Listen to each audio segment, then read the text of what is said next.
I guess I'm a little bit conflicted here because what I've heard today is that we want to hold off on making policy decisions, and therefore what I saw as some of the low-hanging fruit that we have before us in the governor's proposal, we've decided not to take up because we don't want to create these policies. Yet we have three instances here where we're actually creating policy through the deficit mitigation process. And in this chamber, whenever we add anything in, it's very difficult to take away.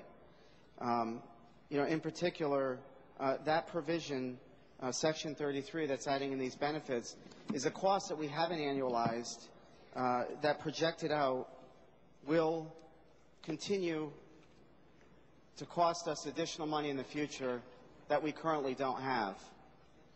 And through the budget informational hearings, I think Secretary Gennaro summed it up pretty good about us being on the Titanic, and when the Titanic was sinking, we were sending out lifeboats only half full. And I kind of agreed with that.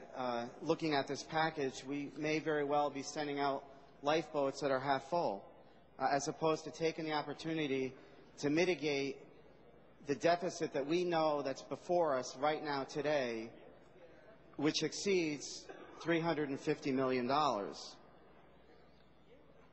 Subsequently, we continue to hear that the situation is only going to get worse. And I wonder if we're even beyond the lifeboat scenario. We're a little bit further along into history, where we're kind of just grabbing objects and to an extent jumping into the ocean. I think that we're missing significant opportunities here to take these transfers and sweeps today and start to look forward to tomorrow and address the bigger policy issues. Because when we're faced in 2009 with a $900 million deficit 2 weeks from now, we are going to need to start making policy in this legislative, in this budget session.